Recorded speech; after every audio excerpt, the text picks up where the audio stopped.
Okay, Holy Spirit, give me the words because I don't want to lose this. I need to share a passage with you guys. This revelation is really cool. We are in Ezekiel 47:8. Then he said to me, the river flows east through the desert into the valley of the Dead Sea. The waters of this stream will make the salty water of the Dead Sea fresh and pure. There will be swarms of living things wherever the water of this river flows. Fish will abound in the Dead Sea, for its waters will become fresh. Life will flourish wherever this water flows. Fishermen will stand along the shores of the Dead Sea all the way from En-Gedi to Englaim. The shores will be covered with nets drying in the sun. Fish of every kind will fill the Dead Sea just as they fill the Mediterranean. But the marshes and swamps will not be purified, they will stay salty. Fruit trees of all kinds will grow along both sides of the river. The leaves of these trees will never turn brown and fall, and there will always be fruit on their branches. There will be a new crop every month, for they are watered by the river flowing from the temple. The fruit will be for food and the leaves for healing. Okay, now this is a representation of what Jesus is coming to do. This is another alluding in the Old Testament. This is so cool. Jesus said he was the living water, right?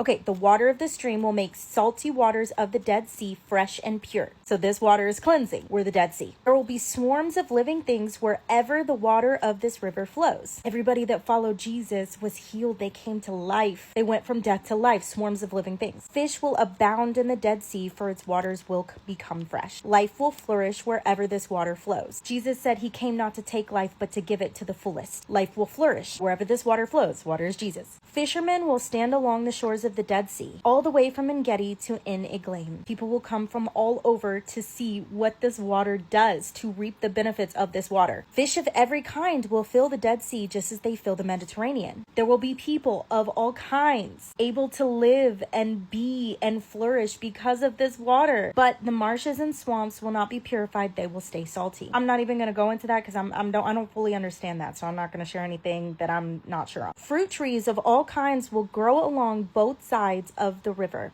This is important. The Bible uses fruit to symbolize a bunch of things, but it says Christians who are fully surrendered will produce fruit. And that will be the way that you can tell that they are true followers of Christ. The leaves of these trees will never turn brown and fall, and there will always be fruit on their branches. No matter the conditions, no matter what happens, these trees will flourish and they will constantly be producing fruit, because they are connected to the water of life. And what did Jesus say? When we are connected to the vine, we will constantly produce fruit. But if we're not connected to the vine, we cannot produce anything. So there's always going to be fruit on our branches, no matter the circumstances. There will always be a new crop every month, for they are watered by the river flowing from the temple. The river is flowing from the temple. The river is Jesus. The temple is God. Jesus abides in God, and God abides in Jesus. Therefore, if we abide in Jesus, we therefore abide in God. We reap the benefits of the temple. The fruit will be for food. We are to use our fruits of the Spirit as food for others. And the leaves that we produce that never die, this is for healing of others. The New Testament is very clear that we are given spiritual gifts for the benefits of others. It is not to benefit ourselves, it's to benefit others. This is what Jesus does inside of us. It is a beautiful picture that is broken down thousands of years before Jesus even got here to explain what he was coming to do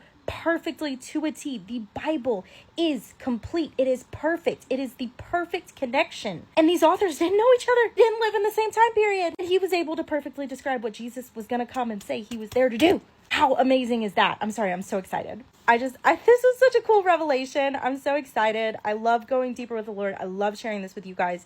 As always, this is just something that the Holy Spirit revealed to me in my time in the Bible today, and I'm sharing it with you. God bless.